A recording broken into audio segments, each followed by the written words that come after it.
Okay. So we've got a question. How did these animals survive the ark? You can't say that they got on pregnant and came off the next generation because that's not enough time. You can't say they got pregnant on the ark because they didn't. Yeah. So how did they survive? So Gimel. The doichik lomer. So a bit of a stretch of an answer could be the chol she'ein be'etzem mishava loy mizach and akeva ela mina ashba mina peiros. You could say that any animal that doesn't have a skeleton also does not get born from reproduction. Rather, they're born from decomposition or from fruit. So it says in the Gemara that there are certain animals that are not born from parents; they develop from bacteria. Like bacteria comes out of a rotting fruit or something. They come themselves. This is something science is not into at the moment. Science says that every being must have been born from parents.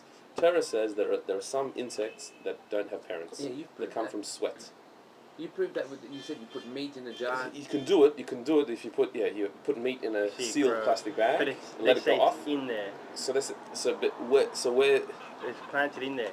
It's like when kids get kids get worms or something. Yeah. As well, it has to come from something. Okay, but where does it come from? So there's under eggs. Yeah. But they're not. It's not. You can't say. So maybe you could say, what does it mean born from a mother? It's not. There's not a mother present at its birth. Yeah. There's no direct connection from one generation. So how does to another. science explain the meat and the worms? I think they say that it was planted there.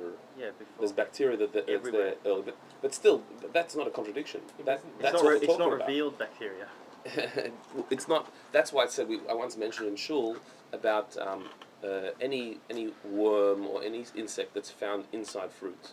You can eat it. Yeah. If it was never out of the fruit, if it never saw daylight, if it crawled into the fruit, it's not kosher. But something that developed from the fruit, because otherwise there's no end to it. Every food has bacteria. Like you could always find something. But if it's born from the fruit, not from the outside, so then it's not considered. Not kosher. You don't have to go to that extent. It's good to know, isn't it? Food, it's great. No, but we everything we eat has this stuff in it. Potential bacteria. Yeah. So you could maybe say that any animal that doesn't have a skeleton is not born from parents, is born from just itself, just pops out, spontaneous. And so therefore, they were born on the ark. They were born on the ark because it was only reproduction that was forbidden. This is not reproducing with themselves. This is not talking about like worms and stuff that can reproduce with themselves. By splitting in two. They mate with themselves. Yeah, no. This is talking about spontaneous birth that just comes not from parents. Yeah. So maybe all these animals are born that way, and that's not prohibited. What was prohibited was reproduction, sexual reproduction, not asexual reproduction. So you could say that these animals were born later, after the ark, after the flood. No, not even in the ark. After the flood finished, they reappeared. Why did Noach have to take all these animals onto the ark? Because if you didn't take any giraffes onto the ark, that's the end of the giraffe species, and where are you going to get giraffes from? So you have to take them on the ark. But that's talking about species that need to reproduce one generation to another. But a species that spontaneously appears out of fruit. Why did he have to take them on at all? He doesn't have to take them on at all. So the reason they exist now is because they appear anyway. They didn't need the ark experience to save them in the first place. That could be an answer, but it's a doichik. The Rebbe says that's a stretch to answer it that way. Why? It says like in last week I was talking about the animals that were created on the sixth day. They created bacteria as well. Yeah. At the same time. Yeah. So was that maybe you have to take one species from all of those? But the only reason to take them was to save them. If they don't need the ark, like a fish didn't need to be taken on the ark. Yeah. Because fish were fine. They weren't affected by the flood. Yeah. So too, these bacteria or whatever, these animals that are born by themselves don't need to be taken on the ark. So maybe the rule we said that an animal that doesn't have a skeleton doesn't last 12 months and doesn't live 6 months. Doesn't matter because maybe all those animals are born on their own. But then it didn't need to say that at all. Yeah. The problem is the ein niraloim klal kazeh. It doesn't seem logical to say such a rule. That every animal that has no skeleton also is born spontaneously without sexual reproduction, There's nowhere that such a principle is found. You know what I mean? You can't just make up a new biological rule if it's not found somewhere. If the Gemara doesn't say it, or to say it without a source, to say that every cockroach and every insect is born by itself, it's a big chiddush. It's a very original thing to say. We don't have a source for such a thing. Gam also in fact, we can prove from the Gemara that's not true, that animals that last short time, that don't have skeletons, they do reproduce sexually, and it's from the funniest story in the Gemara. And what's that? That even animals that don't have skeletons do reproduce sexually. Because the Gemara there talks about an animal called the baka and the baksa, which means the he-gnat and the she-gnat. A gnat, a male and a female gnat. G-N-A-T. Yes, Yeah. with a G. So that is an animal certainly that does not have a skeleton. A gnat is a tiny little insect. But it talks about the he-gnat and the she-gnat. The fact that it spoke about as male and female, obviously they do reproduce sexually. You don't have male and female if you don't have sexual reproduction. What's the story there in the Gemara? The Gemara there tells a story in Chulin that a gnat does not live even one day. They don't last a day. They don't complete the 24-hour period. Their lifespan is less than 24 hours. That's what it says in the Gemara. So the Gemara then questions, says, hang on a minute, but there's a famous story that says, I'll read to you, that Rav Papa said to Rabbi, the popular story says that for 7 years, the she-gnat was fighting with the he-gnat. For 7 years. She said to him, I was once watching a resident of Machsa, which was a town where people were famous to be quite large. Two gnats talking. Yeah, two gnats talking. You never pick up your socks. Listen, it's like that. The she-gnat says to the he-gnat, I was watching a resident from Machsa, which was a Babylonian city where people were known to be quite large. I was watching him bathing in the sea. And when he came out, he wrapped himself in a sheet, and you came and settled on him and started sucking his blood, which is what gnats do, they suck the blood.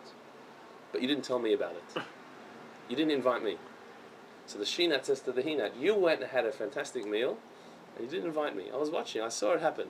And so for 7 years, she was hucking him about it, that you never invited me, that you never told me about it. How the hell does the Gemara know about two gnats arguing?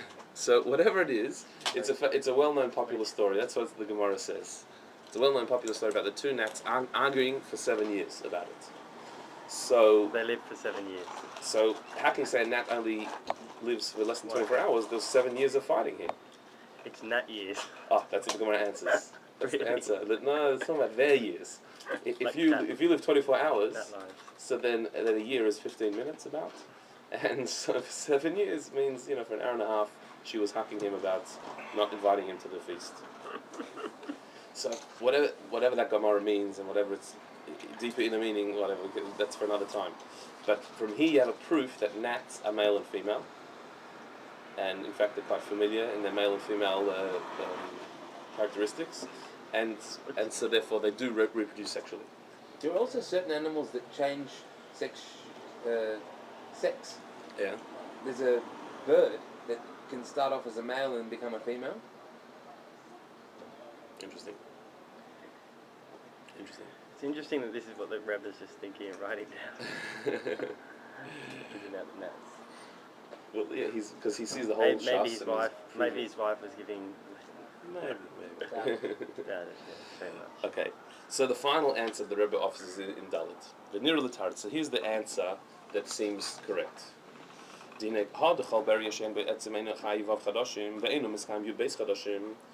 fact that an animal that has no skeleton does not live 6 months and does not last 12 months,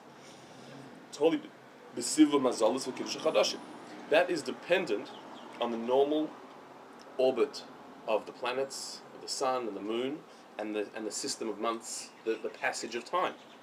A proof that it's dependent on that, meaning it's not just that these animals last however many moments there is in 12 months, but it's that the passage of time, the actual passage of time of the sun coming up, of the moon going around. That's what it's dependent on. I'll prove it that it's dependent on that.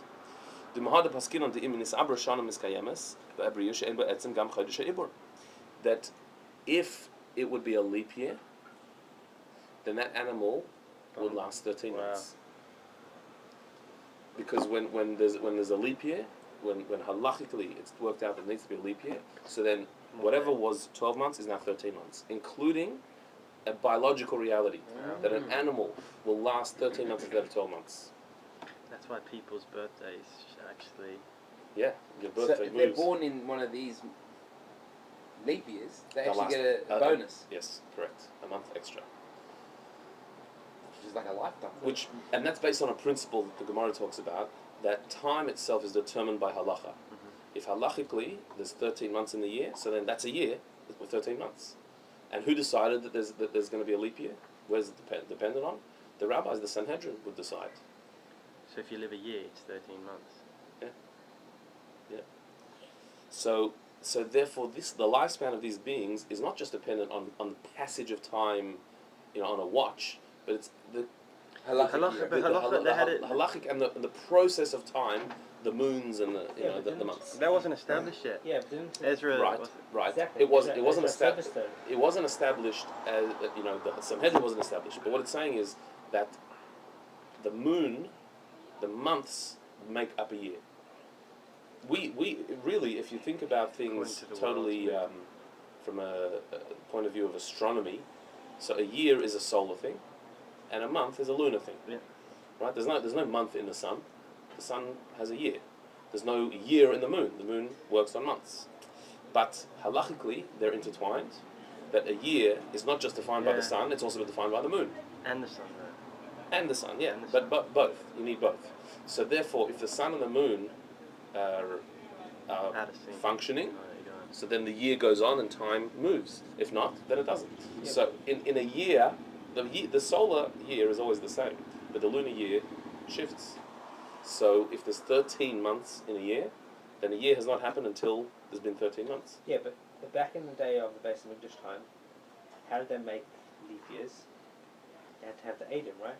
Yeah. The Edom would have to come and make a leap year. So if the person was born before the Edom made the month. The Edom made when the new month started. The Sanhedrin decided when the leap year was based on the seasons. If they saw that the seasons were getting a bit out of sync, okay, it's time for a leap year.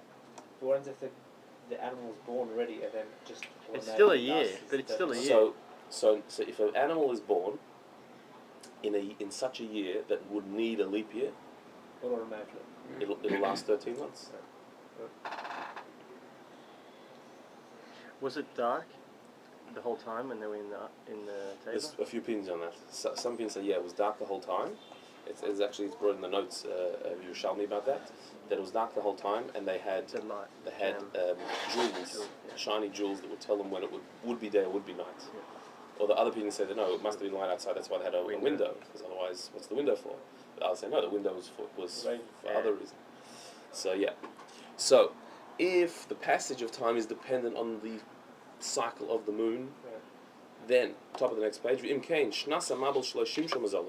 the year of the Mabul, of the flood, the planets did not do their usual orbit. The stars and the sun and the moon did not function in a normal way. They all came to a standstill, as it says in Yerushalmi Psachim, in Bereshit Rabbah, in Sanhedrin. In fact, the year of the flood is not counted in the years of history. Oh, really? If you calculate the years of history, there's a missing year, which is the year of the flood. It's not counted for several things. Is there another situation like that with Yitzchak? For himself, it says about Yaakov that he spent 14 years in Shem Ve'ever. I think something like that. No, there's also a year of Yitzchak's life that's... Oh, when he was working for... no, Yitzchak, not Yaakov. Yitzchak. Yeah, I don't remember. There is something. So therefore, because that year there was no passage of time, Lo nechshav gam le'inyan zeh. So therefore, it's not counted as a year of age. So now it makes sense no one died, that no one died in that year, because no one aged in that year. So there's no time. There was no time. So that means that the age they walked into the ark was the same age they left the ark. So why does it say their families came out? There's another explanation of that, and that is that they were allowed to go to resume family life. They were allowed to go back to their family life. They were prohibited procreation when they entered the ark, but they came out in families, meaning when they went out of the ark, they were allowed to become families again. Okay. So that means that everything came to a standstill for that entire year. There was no passage of time, no one aged. So 5764. It's really not 5764. 5765. No, it's already counted into that. Well, No, but he says not counted as it's time not. It's not. Yeah, it's not counted. So it's really not. The year right now is not really. Well, but it really is because time stopped. Right. The world didn't age Right. that year. So just an interesting practical or message out of this. There's a famous teaching of the Baal Shem Tov that says that the ark, teva, the word teva, which is an ark, represents a word. The word ark means word, teva. And the Baal Shem Tov said that the ark represents the words of Torah and Tefillah, the words of Torah study and of davening. And so he says there's a flood out there in the world. There's a flood of all types of distractions that the material world throws at us. And you need to enter into the ark, enter into the words of Torah and Tefillah. That when you daven, you have to be completely immersed in the davening. When you're learning Torah, there's nothing else in the world. You have to immerse yourself completely in it. And you might think that if you do that, so, okay, that's fine, I'll immerse myself, but what am I missing out on the outside? If I go and daven, and daven properly, but there's stuff happening, there are deals going on, there's business, the world is not going to wait for me to stop and daven mincha in the middle of the day, or to have a shir in the middle of the day. Time stops. How can I? What's going on out there? Like, what phone call am I missing, or what's going on online? Did I miss this, that? No, the world stops when you're learning and davening. The world stops as a standstill. You should turn the phone off then next time. Yeah, you should, because you're not going to miss anything. Nothing is happening outside. If you're really in the ark, if you're immersed in the word of Torah and Tefillah, you'll not miss out on anything. Whatever you need, it'll come when you leave. It's different. When they went into the ark, this time stopped. When they left the ark, then time continued. But you've got to genuinely be in it. But yeah, you have to really Otherwise be in it. that's Because if your mind is out there, so then you're in the waters. You're not in the ark.